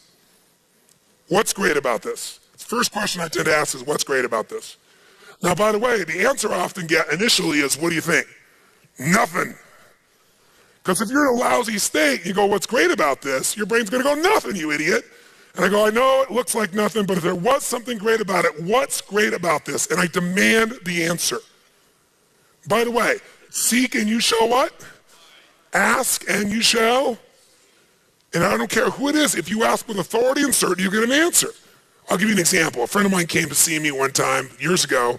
He was at his wit's end. He was a lawyer, and he had been in partnership with another lawyer, a friend of his, for, I don't know, 12, 14, 15 years. Let's say 15 years rounded up. And one day, the partner of his had a midlife crisis and decided he didn't want the pressure of being a partner in the firm, and he quit the firm. He just announced to his 15-year partner, I'm out. I'm moving out. I'm moving away. I'm getting a divorce. I don't want to be a lawyer anymore. I'm out. I'm leaving the firm. And now he's got reputation, money, overhead, all this stuff tied to him. So he comes to me, he says, Tony, I can't handle this. I can't take on his cases. It's going to hurt our reputation. I don't have anybody else I can bring in here. We're both still in the building phase in this firm. Without him, also with sweat equity in this thing, just go hire somebody who can't work. And he is on and on and on and on, and he's pissed off and he's frustrated. And underneath it all, he's scared, really scared. He doesn't know how he can keep the thing together. He can't keep the overhead. And so I let him talk on and on. So I look at him and I say, I just have to ask you a question that you're going to think I look like an idiot. And you're going to say, stop being Tony Robbins. But I can't. It's me. So I have to ask you the Tony Robbins question. He said, what's that? I said, what's great about this? And I said, I know on the surface it's the most absurd question to ask. That's why it's the best question to ask. The best question is often the one everybody else thinks is absurd. Because what everybody else thinks like is why everybody else is stuck. Right? You ask the question nobody else would ask. And one of the greatest questions to ask is, what's great about this? But make yourself come up with the answer. If you can't come up with it, change your state and ask it. So I changed the state by saying pussy boy and finally getting him to laugh. First getting a little pissed off. I don't mind getting somebody pissed off because when they're angry, energy goes through their body. I can take anger and convert it into something else that's different than defeated. Does that make sense? You know, so I get him angry and then a little playful, and finally he goes, well, I said, look me in the eye and tell me you loved your partner and wanted to be with him forever. Tell me you wanted to have sex with him. Come on, tell me. So what am I doing? Breaking his what? So once I break his pattern enough, he goes, honestly, he said he's been a pain in the ass for the last 8 years.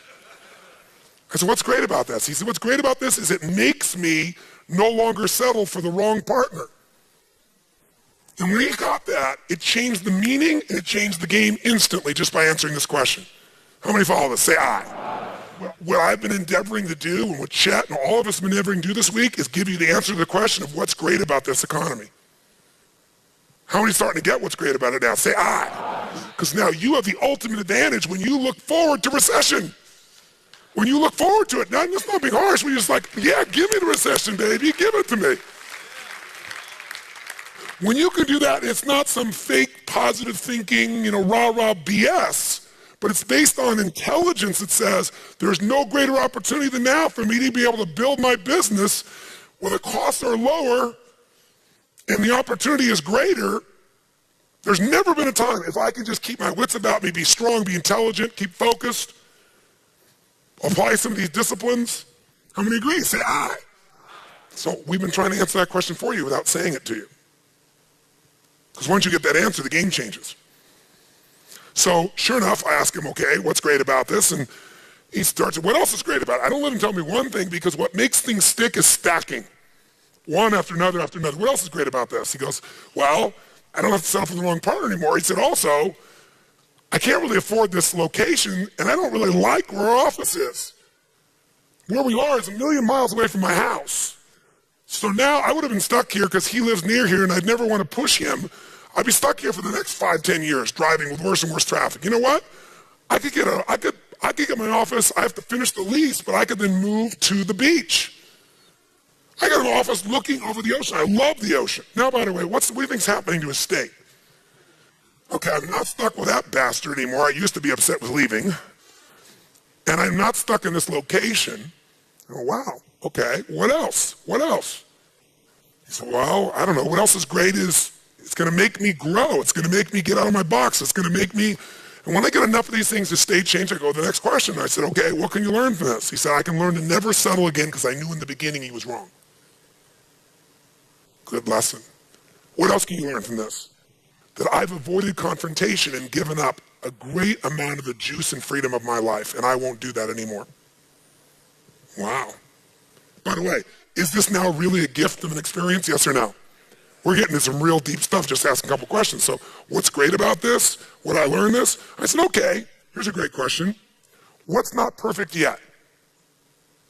What does that presuppose, my friends, when I say what's not perfect yet? That it's going to be what? Perfect. That's different than if you go, well, how will I survive? That presupposes you may not. What's not perfect yet? He goes, well, what's wrong is, I said, no, I didn't ask what's wrong. I asked what's not perfect yet. Language creates emotion. So you got to use the right words here. What's not perfect yet? He goes, well, what's not perfect yet is I don't have enough money to cover the monthly overhead without a partner. I said, okay, what else is not perfect yet? What's not perfect yet is I'm not clear about how I could cover his accounts. What else is not perfect yet? We're not doing this in our head, we're writing it down. In your head, you'll go in a circle. Write it down, it has a whole different game, doesn't it? It keeps us from going in a circle. It's right in front of you, you can deal with it. So guess what? We come up with what's not perfect yet. As we're looking at what's not perfect yet, I said, okay, now here's the question. What are you willing to do to make it the way you want it? What are you willing to do to make it the way you want it? He said, what do you mean, what am I willing to do? I'm asking you point blank. See, people that are willing to do anything at all to make it the way they want it, they'll find a way. If all of you in this room think about your business and you think about what you want your business to become, or you think about your life and you think about what you want your life to be like, you think about what it is you say you want, what are you willing to do to make that happen, to get that funding? You tell me. Anything? Because if you can make a list of all things you never would want to have to do to raise that money, and you can look at yourself in the eye and go, I'm willing to do all of these things as much as I hate them, and your gut can do that, I'll tell you what will happen. You'll raise the money and you won't have to do probably 90% of that, but you might have to do 10% of it. But most of you don't ever look at it. You don't realize there's something inside of you you're not willing to do, and you're afraid you might have to, and so you don't do everything that's necessary to raise that money. You go to the 90%, and then you go, gosh, I'm not there yet. I know I'm going to get there. You got to get to that point where what are you willing to do? Because if you're not willing, you might say, here's what I'm willing to do. I'm willing to, he says to me, I'm willing to take this on and stop. I'm willing to take this on. I think the first thing he said is, I'm willing to take this on and find a way to either grow the firm or shrink it and keep it above the line. I'm willing to do whatever it takes to keep the firm above the line. I'm willing to do whatever it takes to make it not go broke. I said, well, what else are you willing to do? Well, I'm willing to make it profitable. I'm willing to work extra hours. I'm willing to, if necessary for the next 6 months, double cover cases. I'm willing to call in favors. I'm willing, and we write it all down. How many are following this process? Then there's another question you got to ask yourself that's also very, very, very important, and that is, what am I willing to not do? In other words, I'm willing to do this to make it work. What am I willing not to do to make this the way I want it? What am I willing to do? But then what am I willing not to do to make this the way I want it? And I use this confusing language on purpose to break his what? You're willing to do this, what are you not willing to do? How many follow this? I'm not willing to whine. I'm not willing to become a defeated man over this. Right? I'm not willing to be in a position where I live in fear and stress every day. I don't have to.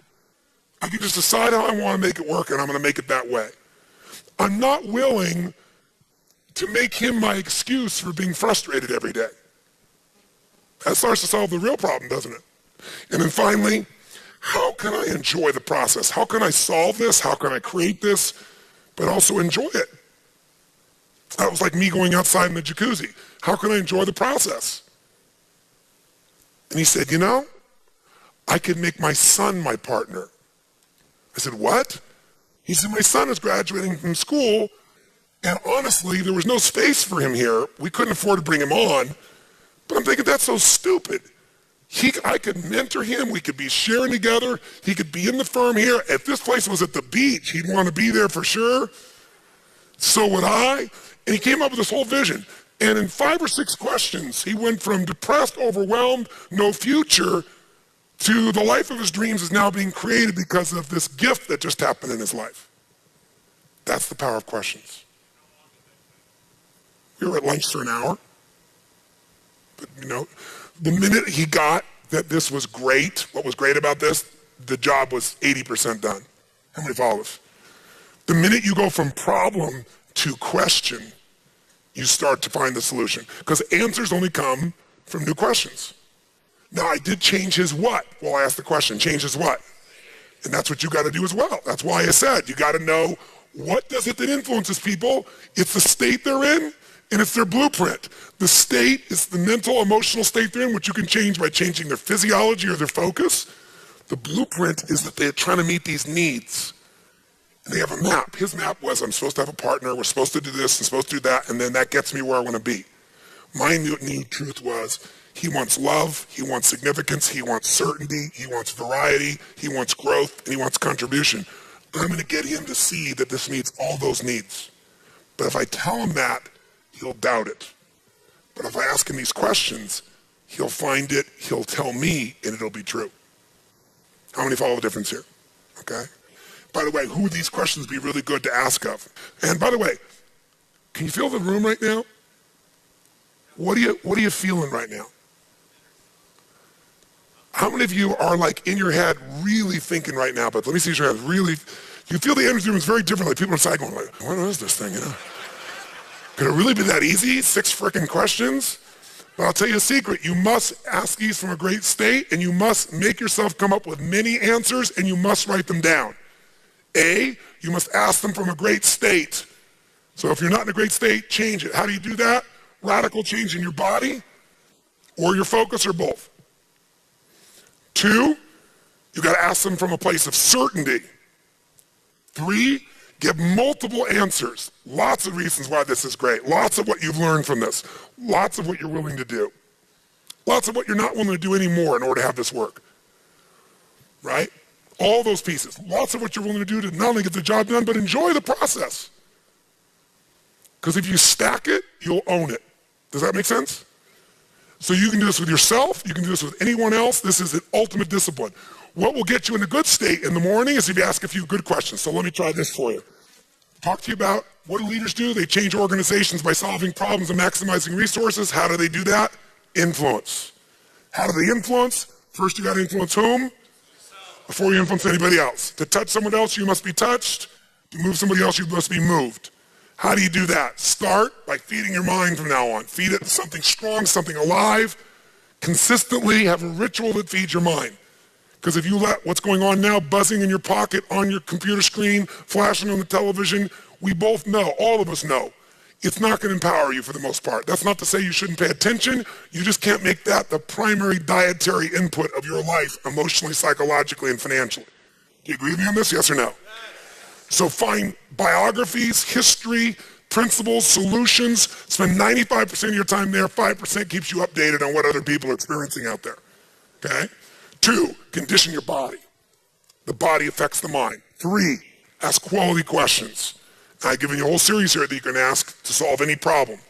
Remember, I don't have a problem. I only have a problem because I haven't found and formed the right question and demanded from myself the right answers or sought the answers. Whenever somebody comes to me and says, I got a problem with what you said, I'll say, that means you have a question about what I said. What's your question? See, as long as it's formed as a problem, there's no way to solve it. You can't solve a problem that somebody else owns, but you can answer a question. We could answer a question together, couldn't we? That's how you solve things. Form it as a question. Then I've given you 6 questions you can ask, and you can just get in the habit of these. Get them in your body, put them on a card, put them in your book, put them wherever it is you carry with you, your computer, your phone, and to glance at them after a while. Just, okay, time to solve the problem. Look down, ask the question, ask the question, ask the question. Ideally, though, write down the answers. It'll be more powerful if you write it down by 5-fold. If for some reason you can't write it down, at least do it mentally. But demand the answer in a strong state and stack it. Now, you can also get other people to do it by creating a memo system or something like that. You can also do it by having a new discipline. In the company, there are no problems, there's just questions. So what's the question we've got to answer? Let's form the question effectively. Let's all work on the answer together. Now, another question you might have, you might ask yourself, well, how do you change somebody's state? Just ask the right question. If you ask some people, how's it going? Wrong question. Yeah, how's business for you? Is that a good question to ask most people right now? No. But if I were to ask you right now, all of you in this room, honestly and sincerely, tell me something. If you were to be honest about this and you weren't, feigning that, you didn't want to look like you were being immodest. You're just being truthful. I bet there's some aspect of your life, something in your life, many things that you've done in your life over the course of your life that you're proud of, or that you could be proud of if you just let yourself and didn't think it was improper to be proud. What's something in your life you're really proud of? Really proud of. That if you were to really stop and focus on it and take the time to appreciate it, make you feel damn proud. Proud of who you are, proud of someone in your life that you've touched or influenced, proud of something you've accomplished. That if you were to forget everything else and just really focus on this, you could feel damn proud right now. How many can think of something you could be really proud of? Let me see your hands. Say I. What about that are you proud of? What's it about that that makes you feel proud?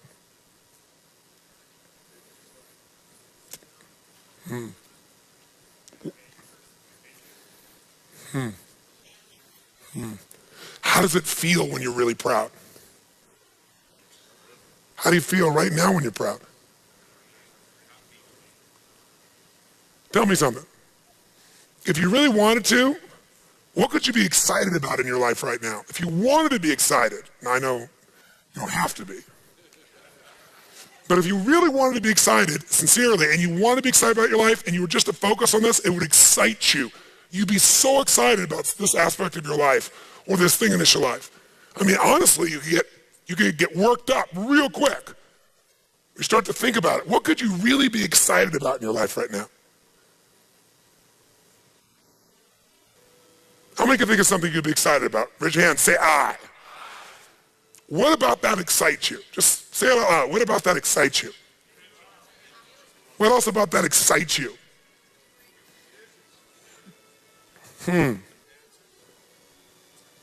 How does it feel when you're excited?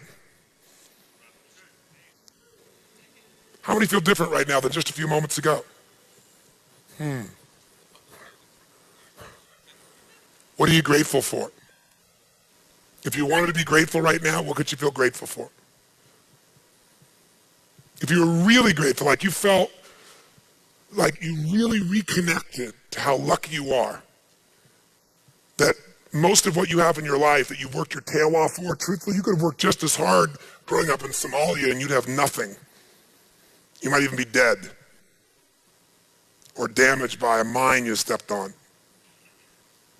When you really realize the ultimate gift of even where you were born and who you were born around, or the environment, or even the time in history in which you were born, the moment we are in our life right now, or somebody in your life you're so grateful for. I mean, real gratitude, like almost overwhelming gratitude. To realize that your life has truly been blessed even though you've forgotten it at times. What could you feel blessed by? What could you feel grateful for?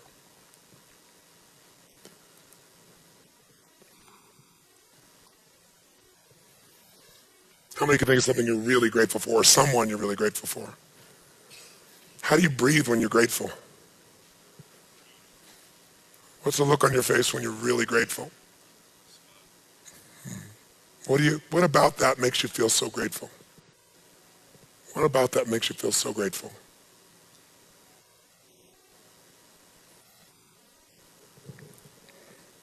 How does it feel when you're grateful? Make a sound, whatever sound that would be of gratitude. Make the sound of gratitude. Just instinctively go.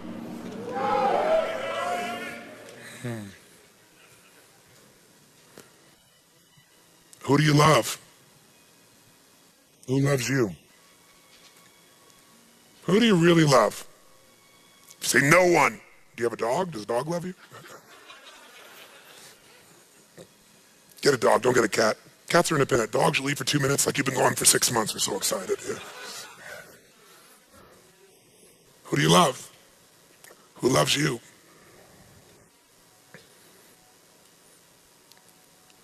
What about that person do you love? What about you do they love?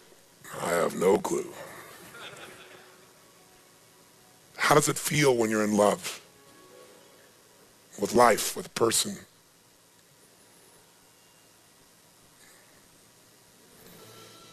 How many feel very different right now than a few moments ago? Raise your hand. And why? Why do you feel this way? Because whatever you focus on, you will feel, my friends. And if I want to give you a gift, the greatest gift I can give you is ask the right question. A question that will direct you. And notice I didn't tell you anything for the last 4 or 5 minutes. All I did was ask you questions. But how does it feel? And guess what? Everyone has questions. All you got to do is get a little curious again. Get curious. Get back into a state of wonder. You'll have all the questions you've ever wanted. How many questions can kids ask? Too many. Right? Get back in that state. So let me ask one more question and answer it, and I'll wrap up with this. Many of you have said, how do I influence people when I'm speaking from the front of the room? I've heard several people come up and say, how do I do an effective speech? Well, that's a nice question. Let me offer you an answer. Because the question is not so much what you're going to say. When I get up to speak, and this is why time fluctuates with me, often I'll have a plan, but the plan disappears because I go into a state, but I know the outcome. And so I rotate, move, change to what the outcome is to make sure I get to that outcome. And so I've made enough deposits in my mental, emotional bank account that I have lots of good things I can say. Lots. On lots of different areas. But what I need to see is what's needed. So I go in with like overall what's needed, and then I find my way there, because along the way, I do have a format though that at least guides me. And the format will be helpful. I don't know what I'm going to say, but I know the format of what I'm going to say, and ironically enough, I'll make it another mixed metaphor. I'll use one you've already got. If I want to score, produce the result, which for me, I don't get up to give a speech ever. The only time I get up to speak, if I'm going to get up and speak in public, is for one purpose and one purpose only, to influence people to do something that makes the quality of their life and others better. That is my passion. I would be a crappy speaker speaking about wine. I just would be, because I don't know anything about wine and I'm not passionate about wine. But talking about something you're passionate about, anyone could be a great speaker about, because you don't have to think about what to say. It's in you. So I know what I'm about, but I do still have the intelligence to know there is a format if I'm going to do something effectively, which is to influence somebody. Anybody can get up and do a speech and get people to clap. The real question is, can you change the way somebody thinks? Can you shift what they feel? Can you get them to take some action? Can you get them to make a decision? Can you get them to move? To me, that's the criteria I'm looking for. So if you're looking for coaching on speaking, I'm the wrong guy, because I'm not a good speaker. In fact, I won Toastmasters gavel of greatest speaker of the decade, and I got up and I said, I don't deserve this, and I'm not feigning, like modesty here. I said, I can't get up and do a 10 or 30-minute talk like you guys. You're much more efficient and effective than I am, but I am not a speaker. I'm an influencer. I'm a communicator. And if you can get in your mind, don't have to be a speaker, all I got to do is communicate what I believe in, and then do this, what I'm about to show you. I'll give you a format to think about. I won't put it up on the screen, but I'll give you this. Imagine it's a mixed metaphor. I'm trying to get down the field to score a touchdown. Here, I'm just starting the game. Here is my touchdown.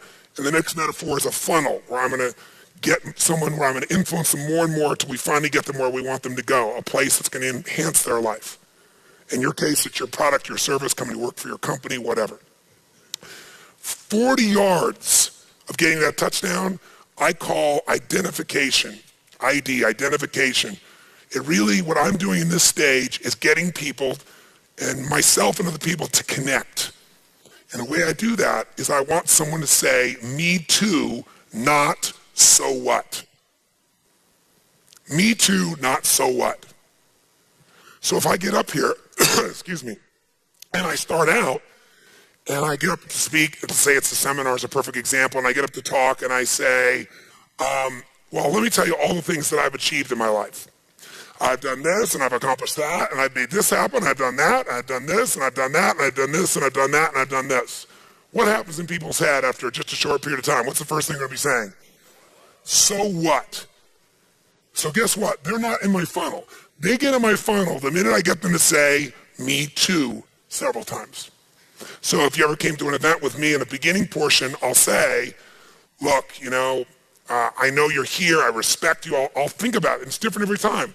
I think about why people are there, I think about why I respect and love them, I think about what it is that is unique about my audience, I do my homework on my audience, And then when I go in there, I already have this affection for them before they walk in.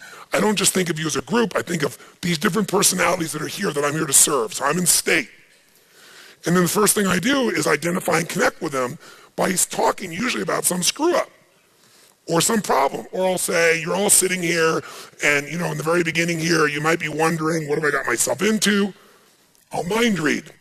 Or I'll say, you might be sitting there thinking, man, this guy's got big teeth, and you laugh and go, oh, he realizes he's a big dude with big teeth, Or I can remember when Diane Sawyer came to interview me when I was like 30 years old. And I had a lot of people that in the beginning, the media was all positive. I was this young, great guy.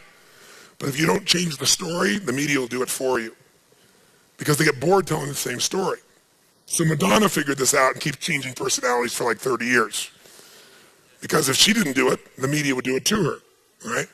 So bottom line is, I didn't understand this, and I finally got smart. And so Diane Sawyer sits down with me. Early in the conversation, I said to her, she said, so you have the most successful infomercials of all time. And I said, yeah. I said, it's embarrassing, isn't it? And she looked at me. She goes, you think it's embarrassing? I said, it's embarrassing. I'm between the Floby Moth and the spray-on hair. I mean, oh my God. I said, how I'm able to reach anybody is a miracle. And she goes, you think they're stupid too? I said, of course I do. I said, you think I like to be on infomercials? But I said, look, I wanted to reach the world and there was no platform for me. How would I do that? I'm not a preacher and I don't want to be. And I didn't want to go just, do books. So I had to find another way to reach people. And these silly infomercials have got me in front of millions and millions of people. So I said, they're a pain, but they also have opened the door. She goes, wow, that's great. So as soon as she got to see he thinks it's stupid too, she and I bonded like that, identification. And then we bonded with 4 or 5 things. That was 40% of my influence of her. Was getting her to say, this guy's just like me. The person who comes and tries to impress everybody, it's not bad to have some things that are impressive also, but if you're too impressed with your own things, you're in trouble. Because people are going to say, so what? But if you can say, damn, I'm telling you this, and there's a phrase I use because I had to find a way to share it, but I said, I'm telling you this not because, I'm not trying to impress you, but it impresses me, and people laugh because they go, oh, he gets it. He gets it. What you can do in this area is I mind read. I'll be in an event I'll never forget, and these people are really pissed off and everything else, and I said, a lot of people here I know are probably thinking, what the hell is this white boy, it's an all African-American audience, what the hell is this white boy doing here lecturing us? And they couldn't believe I'd say that. He probably never played basketball in his life. I said, you'd be wrong. I did something for them to go, I like this guy. There's something about him that's like me. He's gutsy or he's crazy or, well, he's just a real guy. This is the majority of what you got to have to influence somebody if you're going to influence a group of people. Me too, not so what. Now, if that's 40 yards, 10 more yards get you halfway there. You know what the 10 yards is in influencing? It's logic and reason. Logic and reason, the firewalk, I do that seminar with somebody, the logic and reason, the seminar's 5 hours, 6 hours, 7 hours, whatever the hell it really is. I don't know, I make it up in my head, it's probably more than what I think. But whatever number of hours, people are out of their mind at the end. But you know what? How much of that is the logic and reason how to walk the fire? 5 minutes, maybe I take 20 minutes to explain it, but it's 5 minutes. I can explain it to you in 5. How to do it, what to do. But see, I got to influence you to do it. See, most of that is getting all the Me Too stuff so you can see, okay, it's not crazy. The logic and reason, how to do it, that's easy. Now I'm halfway there. Now I divide the rest of my talk into 2 parts. And that is the third section from the 50-yard line, 25 more yards in, you're almost there, you're 2/3 way across.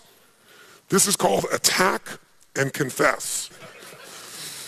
Attack and confess is this. If you're going to influence somebody, the best way to do it, very simply is, be in a position where whatever objection someone's going to have to what it is you're trying to influence them to do, you bring it up first. And you attack the problem. You attack the objection by confessing you've been guilty before. So for example, if I knew I was trying to influence somebody to, let's say, master time management in their life, I would say to them at this point, let me just tell you something. It's the most crazy thing in the world. Everybody knows that their time is the most valuable thing they have in their life, right? Everybody that I know wishes they had more time and knows that's not possible. Everybody you know has more to do than they have time for. Everybody knows that they need to get much better at managing their time. But when you try to offer them a tool on how to be able to manage their time, or a seminar or a coaching session, what do you think they say? I don't have the time. Is that the most stupid thing you've ever heard? I mean, think about this. What kind of idiot, and we've all done it at times. I've done this. I've told myself, I don't have the time. I've told myself so much time. I've talked to myself so much about it. I don't have the time. The time I talked about it, I could have got it done. Who can relate to this here? Raise your hand and say aye. Do you agree with me on this, yes or no? Now, try to tell me you don't have time for this thing. You're dead. Because I attacked it. If you had said, Tony, I'd love to do it, but I don't have the time, and now I'm going after you, my attack and the objection will feel like I'm attacking you. But if I bring it up first, and I make how incredibly stupid it is, before you say anything, and you have to agree that it's stupid, I even maybe get you initiated by a question to tell me how stupid it is, and I confess, so you don't feel bad about yourself that I've done this too, but I'm not stupid anymore, any more than you are. Guess what? There's no way you can come back around and tell me I don't have the time. So that's what I do. If it's money, you deal with money the same way, right? Who here in their life didn't have the money for something, but something inside of you wouldn't settle, and you effing found the way. You just were relentless and you found the way. How many have done this before? Say aye. Who here has ever told yourself you didn't have the money, and you didn't find the money, and you look back on it later, you know damn well if you just given away that belief system that it wasn't there, you would have found the way. Who's done this before? Say aye. Is the money always there for something we're committed to, yes or no? Who here absolutely knows that's true? Raise your hand. Okay, then none of us can give that excuse anymore. I can't either. Because if I do, I know I'm lying. And I'm not a liar. It wouldn't be lying to say it's difficult. It wouldn't be lying to say I don't know how I'm going to get the money. But to say I can't get the money is the biggest effing lie in the world. And what that does is what? What does it destroy? What does it destroy? Come on, guys, what does it destroy? Everything. Now try to tell me you don't have the money. So the secret is attack and confess. Now, if you just finish with that, it's not enough because that deals with the problem. But the last 24.9999 yards, right on inches from the goal, if this is attack and confess, this is like the hell if you don't. You got to paint the picture of the hell of what's going to happen if we don't follow through. And the last 24.999 yards, almost 25 yards, is the solution. This is the heaven if you do. This is if you follow through, if you make this thing happen, if you do the things we've talked about here, let me tell you what's going to happen. You know, I putzed around all this time, or I could come back to this one and I could say, I could tell you about John. John put this off. I met him. I told him all this. If he was here today, let me tell you what he would do. I confess for John. John would say to you, don't stop. Don't hold out. Are you crazy?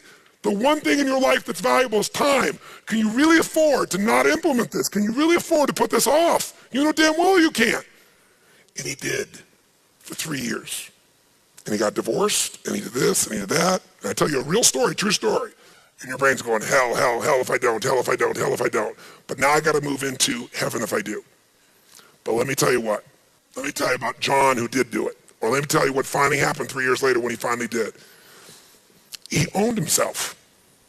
He stopped making excuses. He looked the tiger in the eye. He stepped up and reclaimed everything inside of himself. He felt free again.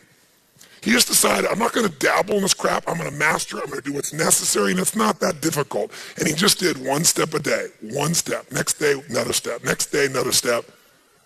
3 months later, let me tell you where he was. A year later, what time was? It's been 3 years. Can I tell you what his life's like now? Here's what his relationship's like. Here's what his finances are like. This is what his joy is like. This is where his life is today because he followed through. And then the last inches to go. If you do all this and you don't do the last piece, it's over. And that is, you got to ask for the action. Influence is about asking for the action. If you do everything else, but you don't say, okay, John, let's go, and assume the sale. Okay, John, are you in or you out? Or whatever your is, you must ask for action as the final component. If you don't ask for action, nothing's going to occur. If at any stage here, I step out of this sequence, I'm going to be in trouble. If I start at the very beginning trying to tell you the hell if you don't do this, are you going to listen to me? You just met me and I tell you, guess what? Your entire life's going down the hole if you don't do X, Y, and Z. Are you going to be influenced by me? Yes or no? Yes or no? No. We need 40 yards of connection, relationship, identification, me too, not so what. It's not just relationship. Here's why it really works. Logic is clean. I need enough reasons that if I don't do this, I got enough pain, and then enough solution and a call to action. This is how I would design your communication of your sales presentation. This is how I design your speech. This is how I design your interaction on something you're going to develop as a core story. In a core story, what do you want people to say in the very beginning? Me too. They need some logic and reason. They need some pain, and they need some pleasure, and they need a call to action. And every good core story has that if you listen to it. And it's in that sequence. Because if I said the dog bit Johnny versus Johnny bit the dog, same elements, but is it the same experience? Not if you're Johnny, right? So the sequence plays a role. Is this helpful? So you can always say, I'm gonna go communicate a message. First, I gotta connect sincerely. I gotta be able to have people say, me too, not so what. What do we have in common? What can I show where I've screwed up and where I've done well, but how do I get people to identify with me and how do I identify with them? What's the logic and reason? What's the story I'm telling that's sincere and real, but it attacks the problem, it attacks the objection, it attacks the limitation, it attacks the restraint before they bring it up. If you wait till they bring it up, now you're attacking them. How do I attack it? Confess I've been guilty or sincerely confess for someone else. Always be accurate, don't BS. Then I paint the solution, and then I call for action. Okay? So how many have seen my TED Talk? Okay? So I did this talk. This man, I go to meet him, and I didn't want to come for an 18-minute talk, but I came because some friends said, please come, do this. So I'm doing it as a gift. And I go up, and he's going to meet him. I said, I understand that, you own TED now. And he says, yes, oh, you're Tony Robbins. This is how our relationship started with Chris. I said, yes. He goes, oh, you're that motivator? I said, yes, actually I am, but that's not how I look at myself. I said, you could call me that. I said, actually, I'm more of a coach, and if I inspire people as a part of that, that's nice, but that's not the essence. I'm more a strategist. But he wasn't listening, so I just shut up. I was wasting my breath. He decided who I was. So I said, listen, I'm just really grateful to be here, and I'm looking forward to doing a good job for you. He says, make sure you don't do that jumping thing with people. I said, okay, great. Don't change the physiology, too. Great. 18 minutes, don't change the physiology. Okay, great. And then he said, he introduced me. They had somebody on right before, and the energy in the room was through the floor because the person was talking about something complex, and, it was difficult. It wasn't a bad speaker, just you don't teach string theory in 18 minutes. It was something like that. And he gets up and he goes, well, the energy was really there. He goes, well, now we have Mr. Motivator, Anthony Robbins. That's how he introduced me. We'll see what he can do now, won't we? Right? Right? That's my introduction. And then he wanted to say, he had a very publicized divorce years ago. I've been married for 10 years since that time, right? And my divorce was not a negative thing. He's highly publicized. I've never seen any place. He must have done some research on the internet. That was my introduction. Here he is, Tony Robbins. So what do? Part of me is pissed off, wanting to say, what the F are you talking about? And I came here to give a gift. I'm here to try to serve, and this is how you're going to introduce me? But, people get their little things. Chris and I are really good friends now. But, he had his impression, right? So, I got up and I made some joke about, first thing I said, wow, you must do really good research because I didn't see any publicity of my divorce, but I guess, you've done some homework on that, right? And I just kind of acknowledged it, is all I did. I said, but I will tell you my former spouse is very happy. And by the way, you won't see that in the TED Talk because they cut the introduction, all those pieces, because it would have been embarrassing. It was terrible the way it was introduced. But then I got up and I said, listen, I got 18 minutes. Can I just tell you something? The shortest seminar I do is 50 hours, 50. And her eyes got this big. And I said, I'll tell you why. I'm not into just inspiring people and then they go back down. I am not Mr. Motivator. I am not the guy that says, go to your garden and say, there's no weeds, there's no weeds, there's no weeds. I'm here to show you what the weed is so you and I can be smart and figure out what to do and take it out. I'm into something that's a practical solution. What are people starting to say in the audience? Me too. I'm not some big pumped up motivator like this guy. He's not that either. Maybe he's not like that. He said, by the way, in 18 minutes, there's no way in hell I'm going to do those for you. So I said, all of you are leaders. I came here to serve. I didn't come here for money. I didn't come here for fame and fortune. I have a little bit of that, fortunately, in my life, and I kind of teased. I said, at least my teeth, and I made fun of myself or something. And then I just said, look, you're all welcome to come to one of my events. And I've also got some tapes here. I'm going to give them to all of you because I know you will influence other people. I was just totally sincere, and I tried to give. And they got I was here to give and not to take. And it changed the identification immediately. And people started going, Still wasn't there. Then how did I do it? I went, okay, I've got a few minutes. I got to grab them. So I got to bring everybody together so everybody connects. And I said, it's the first time I ever did it, who here has ever failed before? I did it spontaneously. I had no plan. I didn't have my little triangle out. I had a different triangle. The triangle changes once I stand in the room, but I know the overall feel. And so nobody raised their hand. That's not working too well. But I don't give up. Just like these are pig-headed discipline would be the word that Chet would use for it. For me, it's relentlessness. It's passion. And I asked the question again. I said, thanks for your full participation. And a little chat. Who here has ever failed? I keep going until I get everybody in their hand. So from then on, by the way, where did I end? I did logic and reason. Am I attacking it fast? I told the story about me at 9/11 and with people. And in the middle of the story, right when the solution was there, my time was up. And they had been taking people, they literally walk up to people as you're finishing at that 18 minutes, the President of the United States, and they interrupted him. So I looked down and everybody was in a trance from me telling the story, and even he had not realized I was over. And I was 2 minutes over, which to them would be like 20 years or 2 days, right? And so right at that moment, I looked at my watch. At the peak of the story, I'm telling a story about this man. It's 9/11. This man gets up and says to this woman whose husband just died in the tower, I'd like to cry for you. I'd like to feel sorry for you. But frankly, I'm a Muslim, so I have to say to you, it's retribution. It was on the day of 9/11. And the room's like, and I said, and I had to intervene right then and there. And then I looked down and I went, oh my God, I'm so sorry. I said, I'm 3 minutes over my time. I do not want to be disrespectful. I'm so sorry. Thank you, everyone. Thank you very much. And I walked off in the middle of the story, right? And what do you think happened? People were like, oh! People started laughing, screaming, and so he had to invite me back. Okay, I'm sorry, And so I finished with the solution very respectfully in the next 4 or 5 minutes, right? And I had the longest TED Talk they've ever had in history, but people were very happy. And at the end, my call to action, which is why I really went there, was study the internal map. Become a student of the internal web, the thing that connects you.